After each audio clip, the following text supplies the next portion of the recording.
정형외과 전문의 고용곤 선생님의 강연입니다. 네, 안녕하세요.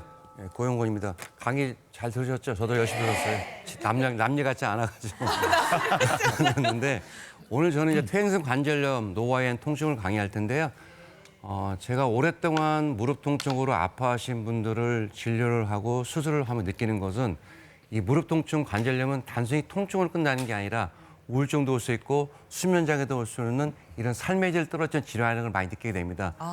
최근에 60대 초반, 초중반 여성분이 오셨는데 굉장히 많이 아파 걸어 들어오죠. 저희 의사들은 걷는 모습 보도 이렇게 무릎을 어떻게 알 수가 있거든요. 그래서 좀 심각하다 물어봤더니 너무너무 붓고 아프다고 막 그러면서 아픈 건 떠나서 자기가 하고 싶은 운동도 못하고 취미도 못하고 불면증도 해서 우울하다고 그러시더라고요. 그래서 결국은 퇴행성 관절 말기로 인공관절 수술을 해드렸어요. 그런데 그분이 그걸 물어보더라고요. 선생님, 제가 만약에 조기에 진단받고 조기에 치료했으면 좀 수술을 늦출 수 있었을까요? 물어보더라고요.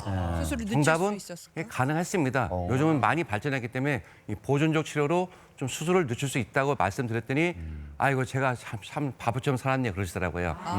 그럼 과연 이런 인공관절까지 하는 퇴행성 관절이 어떤 질환일까 한번 볼까요? 사진 보시면 그림이 좀 막 지저분하죠. 이 염증이에요. 퇴행성 관절염 염증이 온 건데요. 퇴행성 관절에 의해서 연골이 손상되면 그 손상된 연골 때문에 무릎 내 염증이 유발되는 거예요. 염증이 유발되면 하얗게 보이는 염증들에게는 또 나쁜 물질, 어떤 물질이냐면은 연골을 손상시키고 통증을 악화시키는 나쁜 물질이 또 연골을 손상시키는 가속화가 돼요. 연골이 손상되면 염증이 오고 염증이 연골을 가속화시키게 되는데 그러다 보면 결국은 연골이 다 닳아서 뼈하고 뼈가 맞닿게 되는 통증이 오게 되고 연골이 없어져서. 심하신 분은 잠도 못 주무세요. 아이고. 그리고 심한 경우는 다리가 휘거나 다 펴지지 않은 견형이 올 수가 있습니다. 자, 여기서 진짜로 보면 무릎 모양이 저렇게 돼요? 아니, 염증이 있으면 저렇게 모양이 변합니다. 끔찍하잖아요. 좀 제가 봐도 아프게 보여요. 예. 그런데 제가 질문하드릴게요, 최 반장님. 예. 그럼 과연 이런 퇴행성 관절염 환자 모두한테 인공관절을 해야 될까요? 제가 또 반장으로서 수업 열심히 들었잖아요. 말씀하셨잖아요. 보존적인 치료가 있다. 정답이에요. 오. 근데 저도 오늘 앞에 뭐 짜고 치는 건데 뭐 그렇게 정답이에요 뭐 이렇게 외쳐주시고. 앞에 강의가 네. 남의 일 같지 않은 수면 부족, 수면장애 또 이거 저도 고혈압 있다 보니까 뇌졸 뭐 좀 걱정돼도 잘 들었는데도 잠깐 졸았거든요. 그런데 사교시인데 계속 열심히 듣는 우리 반장님은 모범생 같아요. 맞습니다. 그런 칭찬도 받고 좋으시겠어요. 네. 퇴행성 관절은 모두 다 인공관절을 하는 게 아니라요. 단계별로 달라요. 그래서 오늘은 퇴행성 관절염의 단계별로 증상과 치료법에 대해서 좀 말씀드릴게요. 자, 퇴행성 관절염 보통 1, 2기, 2기, 3기, 4기 연골 손상일 때 나눌 수 있고요. 초기, 중기, 말기로 나눌 수가 있는데 초기 1기가 되면은 증상은 좀 계단 오를 때 아프고 등산할 때 담도 시끈거리고 좀 운동할 때는 좀 시끈거리고 이런 증상이고 가끔 무릎이 붓는 감이 있을 수 있고 열감이 올 수 있는 연골 손상 초기인데 이때는 연골이 좀 약해진 연골 연화증이 올 수가 있다. 이때는 연골이 손상이 심하지 않기 때문에 염증을 가라앉힌 양분이나 주사치료 또 물리치료 또는 체중 감량으로 치료가 가능합니다. 문제는 중기가 문제예요.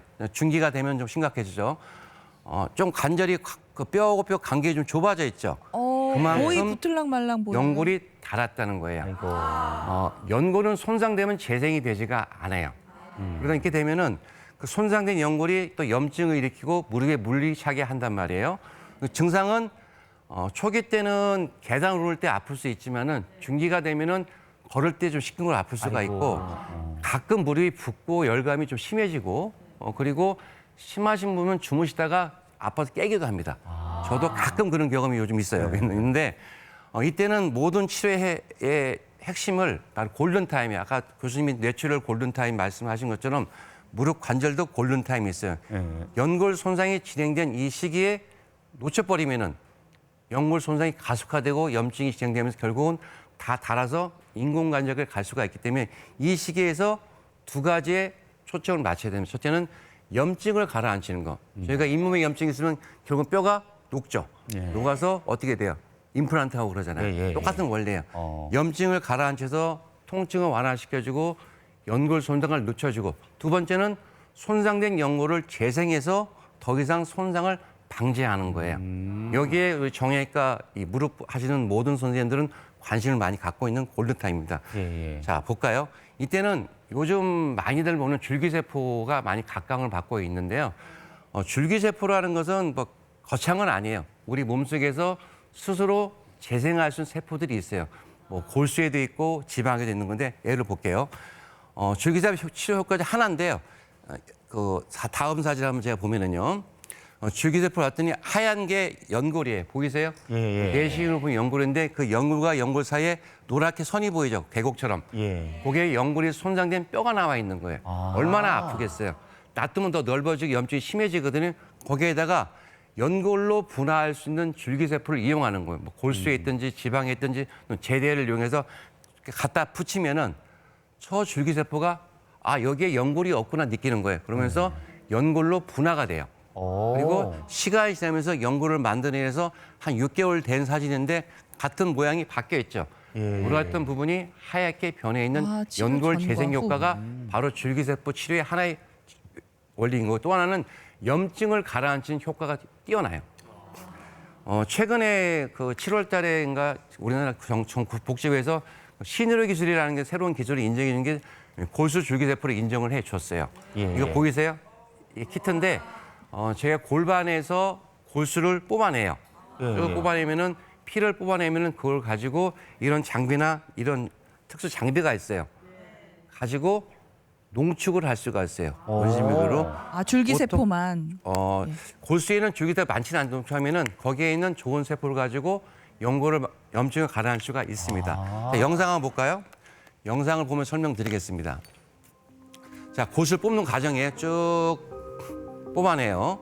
뽑아낸 걸 가지고 특수 장비를 가지고 7배 농축을 해서 좋은 줄기세포하고 좋은 세포를 모아가지고 초음파를 보면서 무릎 관절염 환자에 주사를 하게 되면은 무릎에. 관절염 환자의 염증을 가라앉혀서 통증 완화시키는 방법 이해하시겠어요? 예. 자, 두 번째 연골 재생. 자, 바로 말씀드렸죠.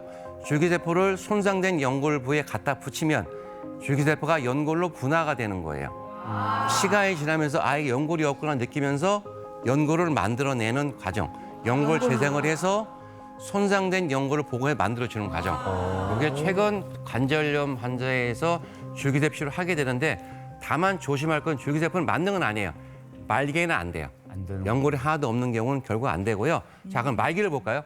예. 말기 환자가 돼서 연골이 하나도 없는 경우에는 다 달라붙었죠? 예. 그럴 경우에는 크게 두 가지가 있어요. 관절해야 되는 관절을 새롭게 해준 인공관절 수술. 두 번째는 젊은 분에서 자기 관절을 보존해는 교정술을 할 수가 있는 거예요. 교정술. 자, 인공관절 볼까? 인공관절은 다 많이들 아실 거예요. 사진 볼까요? 보시면은 사진 보면 굉장히 심했죠? 휘었었죠? 예. 인공관절 하나 그렇죠, 바뀌어 네. 있죠? 똑바로. 인공관절은 말 그대로 퇴행성관절 말기에 연골이 없으면 새로운 연골을 넣어주는데 중요한 결과가 좋아야 되잖아요.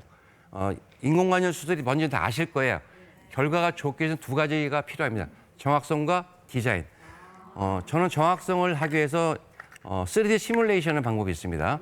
수술 전에 MRI나 CT 영상을 찍어서 그 영상을 보내면은 엔지니어들이 3D 모형을 만들어요. 3차원으로 이렇게 모양을 만들면 그 모형을 3D 프린트 만들 수가 있어요. 각자의 무릎망이 다 나와 이런 식으로. 이해하시겠어요?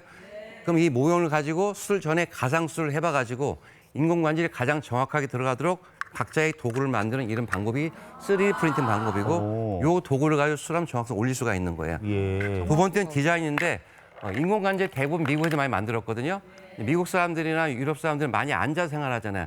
이게 한국 사람들은 많이 쭈그리잖아요. 예. 모양이 달라요. 그래서 미국에서 만든 그런 모양을 하다 보면 아무래도 한국 사람이 맞지 않기 때문에 최근에는 한국 사람이 만든 잘 구부러진 이 한국형 맞춤형이 나와 있기 때문에 디자인을 개발해서 인공관절의 결과를 좋게 할 수가 있습니다. 그게 무겁지는 않아요? 한 130g 정도, 150g 30g. 정도. 많이 무겁지는 않아요. 네. 한번 제대로 좀 보여주세요. 보여주시겠어요?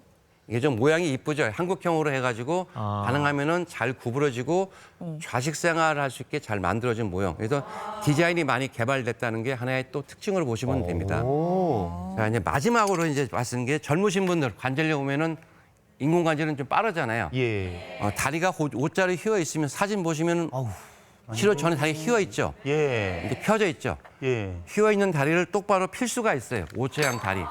또 젊으신 분들 활동 중임을 하게 되면은 힘을 바깥쪽 옮겨줌으로써 안쪽을 보호할 수 있는 거예요. 예. 거기에다가 방금 말씀드린 연골 재생을 줄기세포 같은 걸 이용하게 되면은 이번에 한 87, 57세가 됐던 분인데 술 전에 다 붙었어요, 왼쪽이요. 예. 근데 다리 교정하고 줄기세포 연골 재생에 8년 냈거든요. 그런데도 지금 잘 걸으시고 다 구부려져요. 이 수술은 좋은 점이 자기 걸 관절을 보존하기 때문에 다 구부릴 수가 있고 다 뛰고 심한 운동을 할 수가 있어요. 예. 인공관이 그게 어렵거든요. 아. 이게 과학은 발전하기 때문에 제가 처음에 소개했던 그 60대 초반의 분도 미리 치료를 받고 미리 치료 받았으면 괜찮았을 거예요.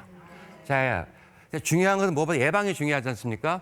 예방하기 위해서는 무엇보다 중요한 게 생활 습관 바꿔서 양반다리 같은 거 자주 피해 주시고 체중 감량하시고 적당한 운동, 하루에 30분, 40분 정도 운동이나 걷거나 무릎이 아프신 분은 수영이나 물속에 걷다 보면은 근력을 키워서 예방할 수가 있습니다. 자, 강연 마무리하겠습니다. 제가 사실은 오늘 꼭 드리고 싶은 말씀이 있으면은 퇴행성 무릎 관절염은 난치병이 아니에요. 치료할 수가 있는 거예요. 과학이 발전하는데 무엇보다 중요한 것은 골든타임. 연골 손상이 시작되는 중기 때 제대로 치료받으시면은 퇴행성 관절 말기를 늦추거나 인공관절을 늦출 수가 있다는 거예요. 근데 만약에 다 망가져서 아프시면 겁내지 마시고 인공관절 수술은 결과가 좋은 수술이니까 받아서 안 아프시고 건강하게 오늘 바지게 무통장수하셔서 행복한 노후를 보내기를 제가 부탁드리겠습니다. 네, 감사합니다.